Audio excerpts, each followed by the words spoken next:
fourth quarter, aka the payoff period, is finally here. San Beda versus Benilde, second round encounter. Quarter scoring natin, San Beda with a slight edge in that third to cut the lead down to 1. They took the lead briefly, but Benilde was able to get back in front. Here's Bismarck Lina.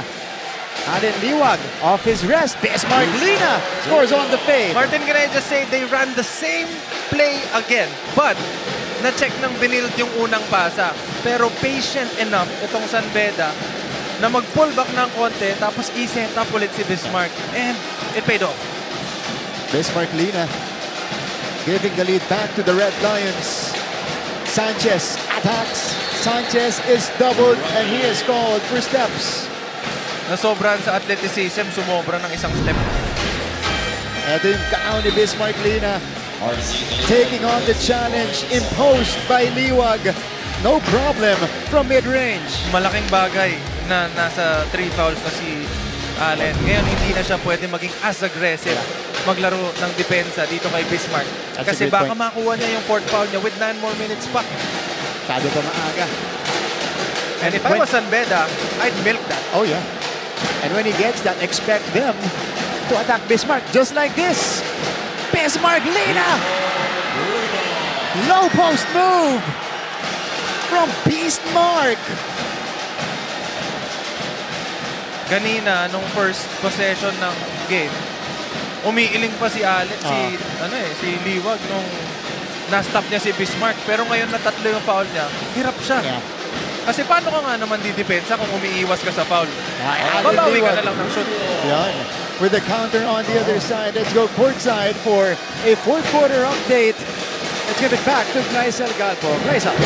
Yes, Martin and Prince, nasabi nga sa akin itong si Blazers team captain na si Mark Sanko ng pinakakailangan daw nila ngayong araw ay yung consistency and communication dahil itong araw yung nangyari sa kanila. And in the last quarter of their previous game kung saan medyo nagkanya-kanya sila sa dulo, and now that we're on to the final frame, they must make sure to rewrite that story, especially in this close matchup where the challenge lies in keeping up and sustaining their tempo until the end. At this point, Coach Charles wants the Blazers to create stop scenes, all opportunities at the basket to make sure that they can make their runs. Will the Blazers beat the same team twice, or will the Red Lions take this one home? Yan ang abangan natin, pero balik muna sa inyo, Martin and Chris. Thanks, Glycel. We'll find out in a bit the answer to that question. But Benilde, well, they're keeping in step with the Red Lions here.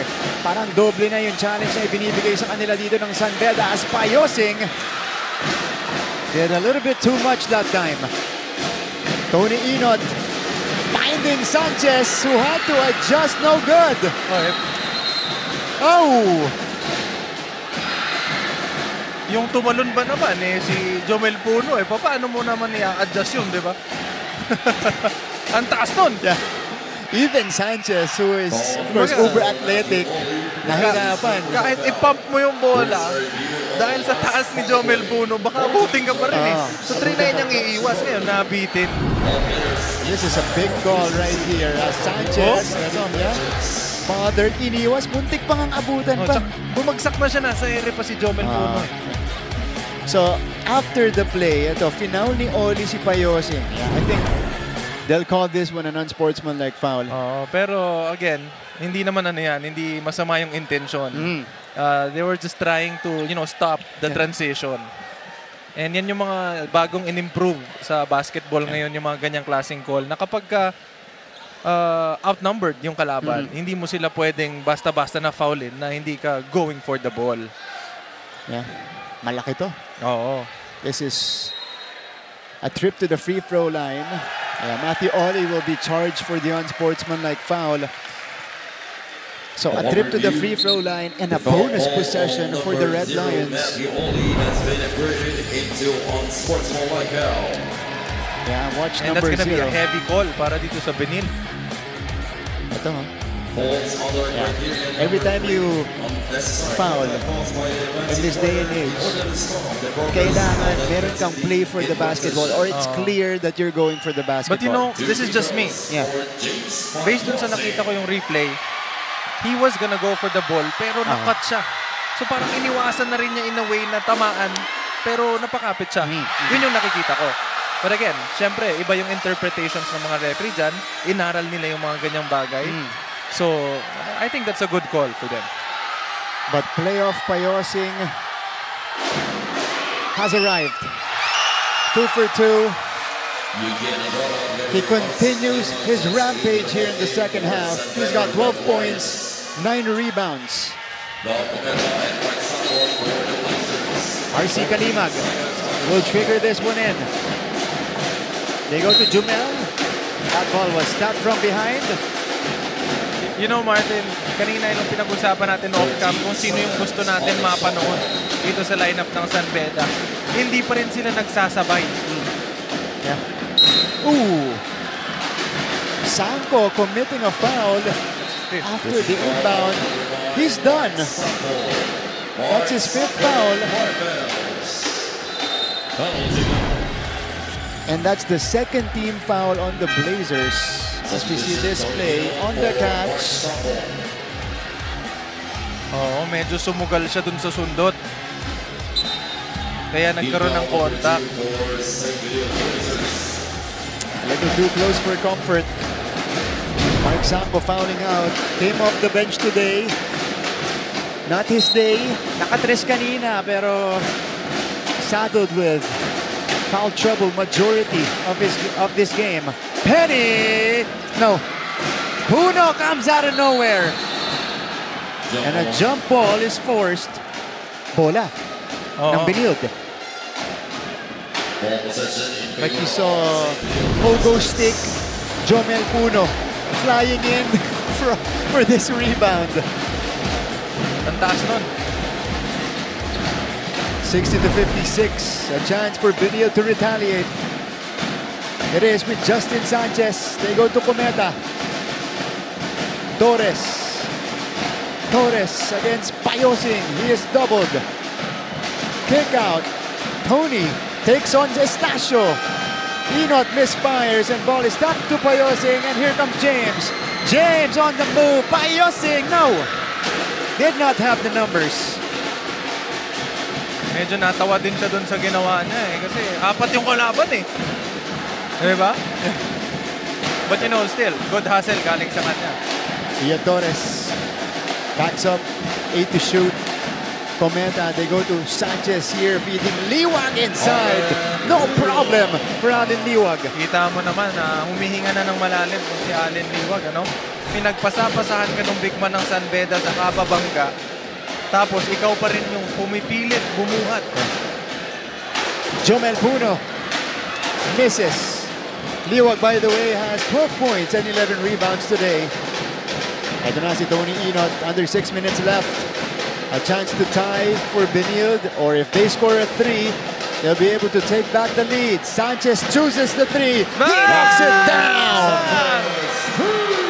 And Benilde is back in front.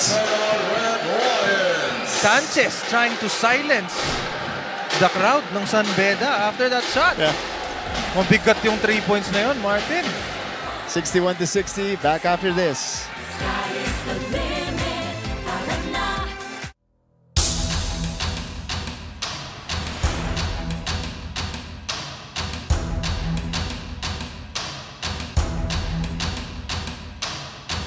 Previous months namin, madami kami off-season tournaments, training outside of the country, mga 2 times, Japan and Indonesia. So nakakatulong yun sa off-the-court bonding namin and sa gelling ng team, and it helps a lot. And I think prepared na kami para... Eto, yung huling play natin, Cometa to his buddy Justin Sanchez over the outstretched arm of Jomel Puno, draining it. And afterwards, silencing the crowd of San Beda that used to cheer him from 2 seasons ago. Cheer for him. Kaya sinilence yun kasi kanina, hindi umabot yung athleticism eh. O sabi niya, hindi kita kaya dyan sa talunan eh. Dito na lang tayo sa labas. Diba? Titira ko na lang dito. Op! Pinatahimik eh. Yeah. Sanchez has come up big today for San Beda. or for Benilde rather. Penny Estacio down the middle. So, again, Penny Estacio has a knack of taking over in the fourth for the Red Lions. Yun siya eh. Yun siya talaga. Pinag-usapan natin kanina, yung mga previous games nila, kapag nahihirapan itong San Beda na humanap ng shoot, sa kanya binibigay. How about this strong drive by Penny? Driving down the middle over Sanchez this time. And San Beda quickly takes back the lead. Baka na-hurt siya dun sa nung pinatahimik. Enot misses. And Sajonia secures it. Brian against Cometa. They go back to their point guard in Penny Estacio. Uses the Lina screen. Uses it again. Andrada. Sajonia. Brian attacks. Brian. Masyadong masigip. Pero bola pa rin ang San Beda with 3 seconds to work with.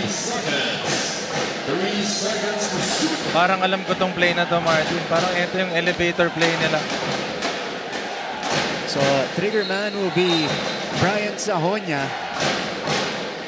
Who's going to be the receiver?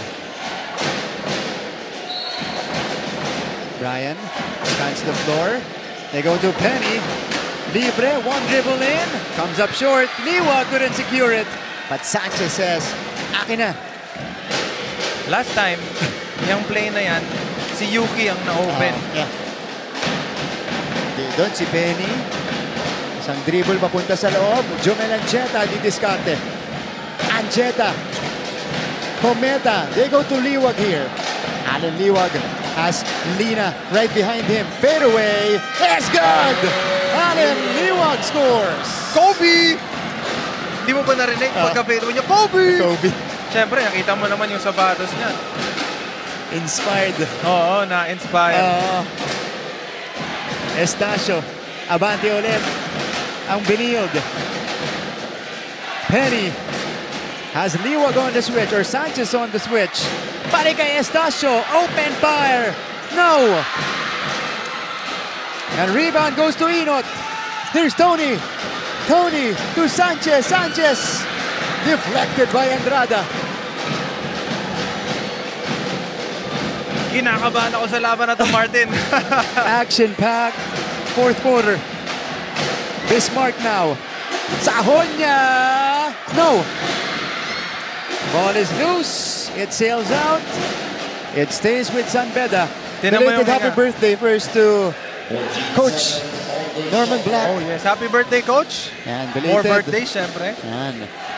Tingnan mo yung hinga ni Allen. Medyo lumalalim na. Kanina, hindi pa no? Kanina, Malimado na siya kanina. Kanina ang kailangan lang niya, uminom lang tsaka magpunas eh. Ito na, Alan Liwag in position. Look at this move. Liwag. Quick bump, turn, fire, score. Kobe. Puno, no. Penny right there. Muntik nang nakanakaw ng play. Well, Penny Estacio. Right place, right time. All heart. All heart, exactly. Ito, inbound. Nakabuelo si Jomel. Binantayan ni Tony. That's good contest by Tony Enot. But somehow, Penny Estacio ended up with a ball. So Penny will take two. Alam mo, Martin, marami nagsasabi, uy, yung swerte, nakuha niya yung rebound. Swerte, nakuha niya yung rebound. Pero sa totoo lang, yan yung effort na binigay mo na after may tumira, papasok ako. Ngayon, kahit sa'yo tumalsik, hindi swerte yun dahil pumasok ka. He misses on the first though. Sabi nga nila, sumuswerte ka lalo kapag mas masipag ka. Estacio, second one. Oh, both misses for Penny. Crucial misses for Estacio. Ancheta. Benilde has a chance to extend the lead. Jomel. Liwag. Cometa. 4 to shoot. He needs to take. Cometa scores! And the basket! Gab Cometa beating the shot clock. That was wild. Wow, they had nowhere to go.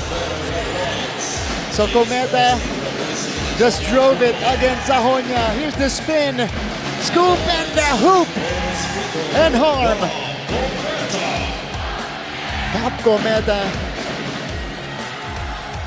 as clutch as it gets. He has another chance at the free throw line. Kung may Penny Estacio yung San Beda, may Cometa yung Benil. And, he misses on the continuation. So jump ball tayo, bola ng San Beda. At alam na alam ng San Beda crowd yung tendency niya ni Gab Cometa. It was like that 2 seasons ago. Penny Estacio now. San Beda with the rock, down by 3. They go to Sajonia. Important possession. Wala para kay Sajonia. And here comes Benilde. Cometa on the move. Inot, Liwag, no! Sanchez, no! Battle for the rebound. It ends up with Lina. And Penny says, hold on. Kalma tayo. Let's set it up at the half court. It is gut check time inside the final 2 minutes of this Clash of the Titans. Estacio, no! Too quick on the trigger for Penny there. And now Benilde with a golden opportunity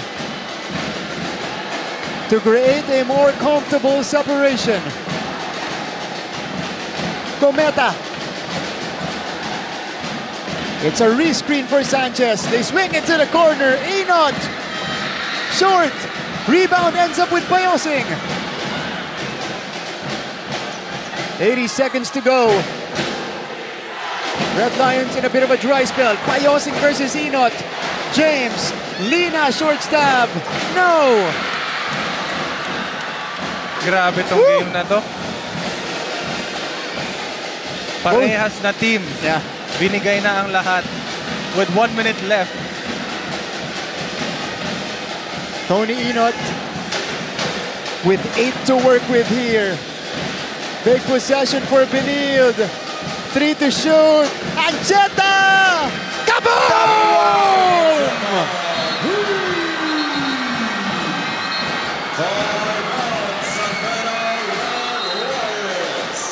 Off the bank. It's good. The Blazers are up by 6.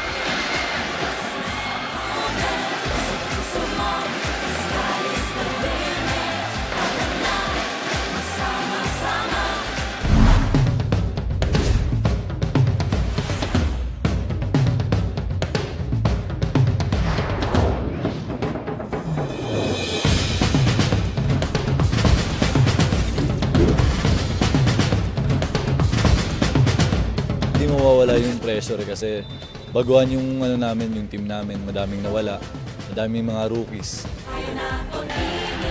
Balik sa ating laban. Jomel Ancheta, just like what he did in their first matchup. A big triple off the glass and in. Tulad ng sabi mo, Martin, ang swerte malapit sa masisipag. 18 points today for Jomel Ancheta. And for the second time this season against San Beda, he leads his team in scoring. Wow, what a game for Ancheta. And Benilde is feeling it. Up by 6 with 44 and change remaining.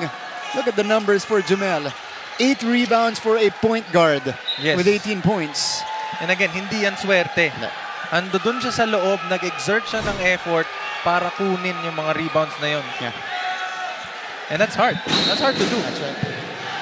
This is the Jomel Ancheta that we saw in the first part of the season. It's resurfacing at the right time for Benilde. This is not yet over though. Marami pa to.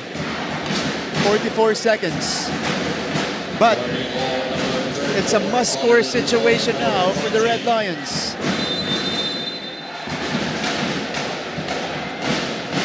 Penny handles.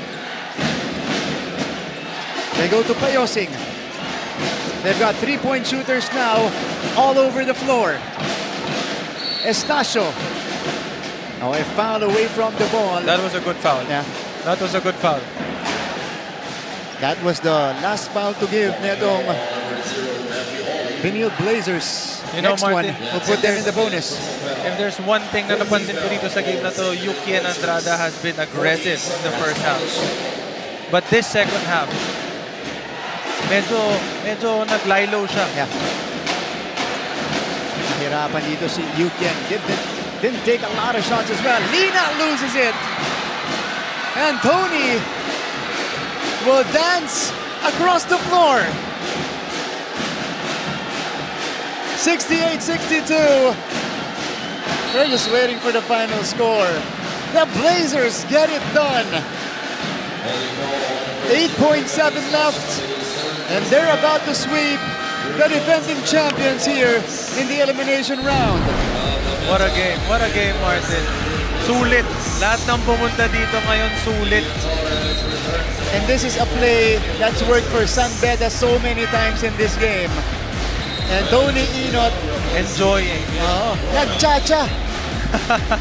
Pantawid ng bola. Why not? Oh. Minsan, nadadala rin tayo ng mga emosyon pag nandoon tayo sa loob. Yeah. And this has to be sweet. Playing against your former team. You get it done. Oli with the catch. Cometa.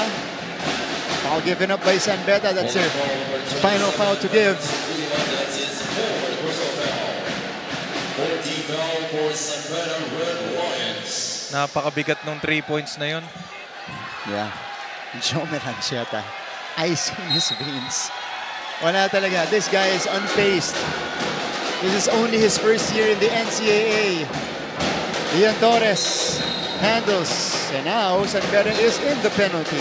Martin, promising future para sa NCAA. Napakadami natin mga first-year players na talaga namang all out. Yeah. Kumbaga, showcase talaga nila yung talent nila. And hindi naman talaga tayo napahiya. Hindi rin naman nila tayo nabigo. Kasi talaga namang meron. Marami. Jimboy Estrada. Joe Melancheta. Bismarck Lina. Bismarck Lina. A lot of players showed out. You're right, this year in the NCAA. Especially with the newcomers dahil napakarami nating new faces ngayong season. And Ian Torres takes care of the freebies. Final timeout called by Coach Yuri.